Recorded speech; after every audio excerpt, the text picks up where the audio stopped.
उत्तर प्रदेश की पूर्व मुख्यमंत्री मायावती जी ने एक प्रेस कॉन्फ्रेंस की है और ये दोस्तों इतनी इंपॉर्टेंट है कि उन्होंने जो जो बातें कही हैं वो मतलब दलितों के ऊपर और भारत की में जो पॉलिटिक्स हो रही है उस पर इससे तगड़ा स्टेटमेंट मतलब किसी ने नहीं दिया होगा। एक मतलब 3 मिनट का वीडियो है, आप उसको ध्यान से सुनना। और इस जो ये पूरा उन्होंने जो प्रेस कॉन्फ्रेंस की है इसमें उन्होंने 3-4 मुद्दों को कवर किया है और जो मतलब कांग्रेस को तो जो धोया है उन्होंने इस तरीके से, मतलब इतना टफ स्टेटमेंट जो होता है वो किसी भी नेता ने अभी रिसेंटली तो नहीं दिया होगा, मैंने तो नहीं सुना है, जिसमें उन्होंने बोला कि जो बांग्लादेश में जहाँ से जैसुर खुन्ना जो जगह थी वहाँ से भीमराव अंबेडकर जी चुन के आए थे और वो हिंदू बाहुल्य एरिया था, लेकिन कांग्रेस ने वो पाकिस्तान को दे दिया सिर्फ इस वजह से क्योंकि वहाँ के लोगों ने भीमराव अंबेडकर को चुना था। और दूसरी बात उन्होंने ये बोली है कि संभल में जो कांग्रेस जो है संभल का बार बार नाम ले रहे हैं और राहुल गांधी वहाँ जाने की कोशिश कर रहे हैं, उसके पीछे सिर्फ मुस्लिमों के वोट लेना है। और ये लोग जो है जो संभल की तो बात कर रहे हैं लेकिन बांग्लादेश में जो हिंदुओं के साथ हो रहा है उसके बारे में एक बार भी नहीं कह रहे हैं। और जबकि उन्होंने कहा कि जो बांग्लादेश में है और बांग्लादेश के जो हिंदू हैं वो ज़्यादातर दलित हैं और उनकी कोई भी नेता तुलना नहीं, मतलब कोई भी नेता जो है इस पे बात नहीं कर रहा है, वो भी सिर्फ इसलिए क्योंकि वो एक मुस्लिम कंट्री में है और जो मुस्लिम वोटर हैं वो उनके खिलाफ हो जाएंगे। तो दोस्तों ये वीडियो बस मैं अभी प्ले करता हूँ और आप इसको पूरा वीडियो ध्यान से सुनना, भले ही आपको अच्छा ना लगे, शुरुआत में मतलब बोरिंग लगे, लेकिन आप इसको पूरा सुन लेना, एक एक सेंटेंस जो है बिल्कुल ध्यान से सुनना, तो आपको समझ में आएगा कि ये जो इन्होंने कहा है ये वाकई कितनी बड़ी बात कही है। ज़्यादा दुख की बात यह है कि जिनकी बदौलत से संसद में दलित वर्ग के सांसद पहुंचे हैं,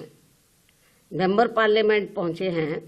वो भी अपनी अपनी पार्टियों के आकाओं को खुश करने के लिए दलित उत्पीड़न के मुद्दों पर अधिकांश चुप ही बैठे हैं। चाहे वो दलितों के उत्पीड़न का मामला अपने देश का हो या फिर बांग्लादेश का हो। तो वहीं दूसरी तरफ पड़ोसी देश बांग्लादेश में हिंदू जो बड़ी संख्या में जुर्म जाति के वहाँ शिकार हो रहे हैं, उसमें अधिकांश संख्या उन दलितों की है, उन वीकर सेक्शन के लोगों की है, कमज़ोर तबके के लोगों की है, खासकर दलितों की है, जिनकी भारत देश में बाहुलता होते हुए भी बंटवारे में जबरन उनको बाबा साहब डॉक्टर भीमराव अंबेडकर को संविधान सभा में चुनकर भेजने की सजा के तौर पर पाकिस्तान को दे दिया गया था। इस प्रकार बाबा साहब डॉक्टर भीमराव अंबेडकर संविधान सभा में बंगाल के जिस जैसोर खुलना क्षेत्र से चुनकर आए, तो उसे हिंदू बाहुल्य क्षेत्र होने के बावजूद भी षड्यंत्र के तहत पहले पाकिस्तान के हवाले कर दिया, जो अब बांग्लादेश में है। वो क्षेत्र अब बांग्लादेश में है और जिस क्षेत्र को पहले पाकिस्तान के हवाले कर दिया था, जो अब बांग्लादेश में है,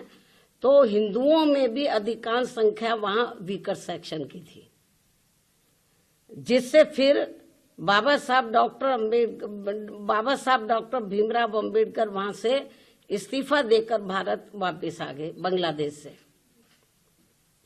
और ये सब जातिवादी खेल कांग्रेस पार्टी का था।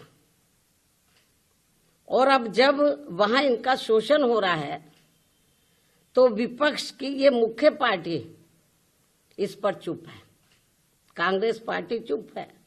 और अब वह केवल मुस्लिम वोट के लिए संभल चिल्ला रही है। इस मामले में कांग्रेस, सपा व इनके समर्थक दल एक ही थाली के चट्टे बट्टे हैं। ऐसे में बीजेपी व उनके नेतृत्व में चल रही केंद्र की सरकार अपनी जिम्मेवारी को आगे बढ़ चढ़कर निभाए, ताकि शोषण का शिकार हो रहे दलित वर्ग के लोगों का वहां और ज्यादा लोगों को वहां और ज्यादा शिकार ना होना पड़े, जिनकी तादाद वहां बहुत ज्यादा है। या फिर कांग्रेस की इस गलती का जो अब वहां दलितों को नुकसान उठाना पड़ रहा है,